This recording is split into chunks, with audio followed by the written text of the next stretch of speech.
What up, YouTube? Got another video for today, and this is on another modification I've done. What you see in front of you is a Spyderco Byrd Raven. It doesn't look anything how it used to be. There is a little bit taken off, and just overall it changed. And just sitting in the shop board, wanting to do something, and this was an excellent candidate. I originally submitted the drawing to this to 9th Thursday for their sketch and whatever contest that I didn't win, but it wasn't a big deal because I just wanted to post it up, contribute, and kind of, you know, put my 2 cents in and kind of, you know, kind of show my support towards those guys. But anyway, here we go. Went ahead with the black, orange, and tan G10 that I made myself. Used 0.060 tan with 0.030 orange and then 0.060 black on that. Pivot screw was changed to a bigger pivot screw. Nice touch there. I didn't do any acid washing to the blade. I kind of wanted to leave it blinged out because of you know, it's kind of bright and kind of flashy. On this side, you can see, went ahead with custom pocket clip there, G10. A little on the thick side. I like them that way.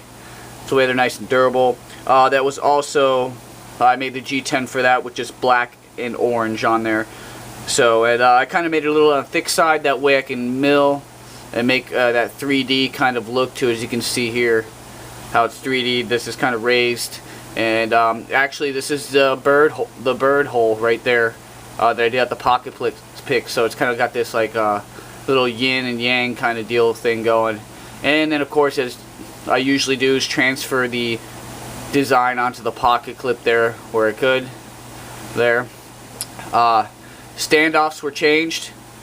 These standoffs are 3/16 in diameter, so they're huge. Added those to it kind of to match, or the just kind of this chunkiness I've added to this knife with the thick pocket clip and the larger pivot there. Let's take a look at the blade. Went ahead and did like a Warncliffe design on this. This is kind of like a double drop point where it drops down at one angle and then goes down into a steeper angle, not rounded. It's kind of reminiscent to Microtechs have a tendency of doing that with a lot of their designs or whatever. And I wasn't thinking that when I did this. I just noticed it after the fact because then it kind of looked familiar to me. And then running around, I was like, oh, Microtech does that. So wasn't intentionally trying to copy anything they did. I actually rounded it a little bit so it wasn't extreme. So the blade was pretty much left alone other than that.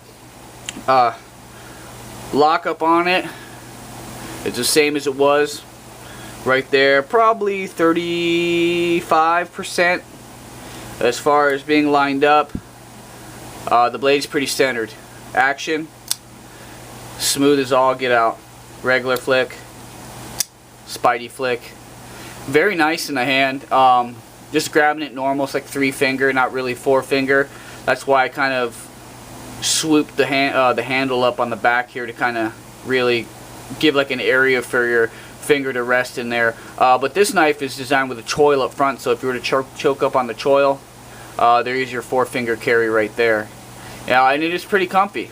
Took a bit off the top, took a bunch off the back, a little off the bottom, just kind of trimmed it up a little bit. But when I drew it, just messing around for the 9th Thursday thing, I was just like, yeah, let me just go ahead. I really want to go ahead and do it. I went ahead with the scribbles pattern again. I just really like that pattern there. I've got a couple other. This is actually, like I said, I've never seen this pattern really done by anybody, so I didn't know the name of it, so I just call it the scribbles pattern on that. Let's turn it this side where it's got more stuff going on. Pocket clip or whatever. The other knife I modded, the Schrade 104L. This pattern is called the drips pattern because it looks like running paint. So this is a drips pattern there. So you can see. Someone mentioned in a previous video in the comments that this looked kind of like a middle finger. And it does, and that's cool as hell, man. Thanks, dude. That's just awesome observation. I just thought I wanted to bring it up on this video real quick for you. So yeah, I got the drips pattern here, and that is the scribbles pattern. I have a couple other patterns that I've kind of come up with, like the bullseye on the balisong.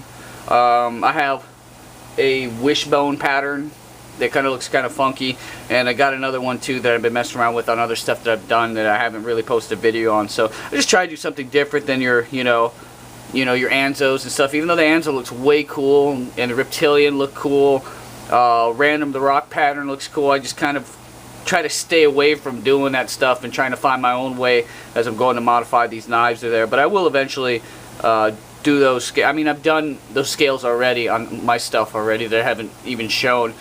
Just messing around when I'm getting used to my equipment and getting into doing scales and stuff. So, but anyway, let's take another look at her. Those standoffs are just so beefy. I'm gonna start doing that to everything I own, or everything I mod anyway. So yeah, scribbles pattern. Spyderco Raven, or Byrd Raven. Guys, thank you so much for tuning in. I appreciate all the comments, responses, the PMs and stuff. If you need something modded or something, you can contact me. I may or may not doing, depending on what you have. If it's something I'm familiar with, I can tell you what I could do. Also, when I do these modifications, I have to have a blueprint, because that's just how it works. So I usually draw out the knife, draw out my modifications. If you came to me and said, listen, I've got let's just say I got a knife coming in that I'm going to do. It's a Rat 1. Never held the knife before, always wanted to get it. I got one in just simply to customize. So let's say you're like, I got a Rat 1 folder.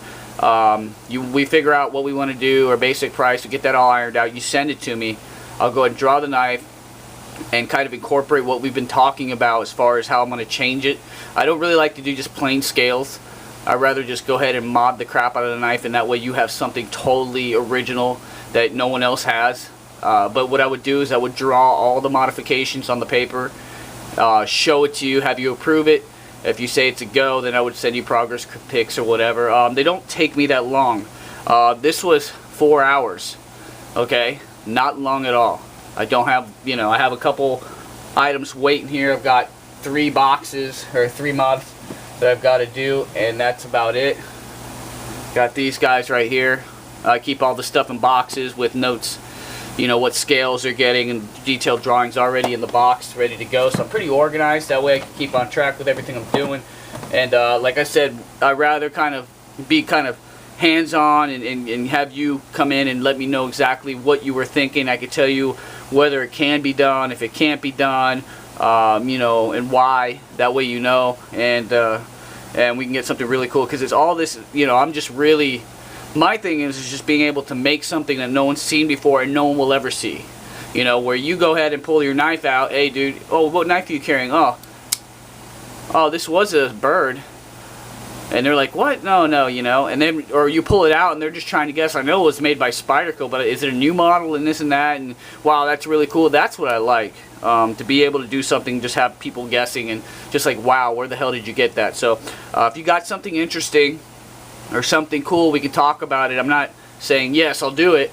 I'm just saying just throw it out there, because I don't want to get overwhelmed with like 15, 16 boxes sitting here and making orders and going nuts, because I do have a 9 to 5 that I have to worry about that takes precedence over everything, and a family and all that cool stuff. So, but I figured I'd throw it out there. If you guys have something interesting, I'm gonna have a couple. I'm doing a couple Tenaciouses. I'm doing just an all black Tenacious, just a scale job on that. I'm doing another Tenacious with the snub nose conversion, maybe some different stuff going on that. But I think I'll offer it to you guys first, but they're intended to go on eBay to kind of bait the waters, because being able to sell something like that allows me to buy materials so I can keep doing cool stuff. I'm not trying to make money off of this, because it's not going to happen. I mean, me making 40 bucks on a knife after the cost of the knife and materials isn't doing anything to help my financial situation. It will do something as far as ordering a few sheets of G10. 15 bucks a pop. If I sell something for 50 bucks, then I can go ahead and get 3 sheets and cover most of the shipping. Have to kick in a couple extra bucks, and then I've got 3 sheets to keep working. So anyway, guys, that's pretty much it. Figured I'd show it to you. Let me know what you think, for sure, and any suggestions or anything like that, because some cool stuff. Maybe having an extra pair of eyes, or someone telling you, giving you an idea on something, can kind of help you. Sometimes the obvious is always sometimes overlooked. So anyway, guys, I appreciate you tuning in, all the support, all you new subs. Thank you so much. And you guys take it easy. Like I said, comment below. Let me know what I could do for you. Peace.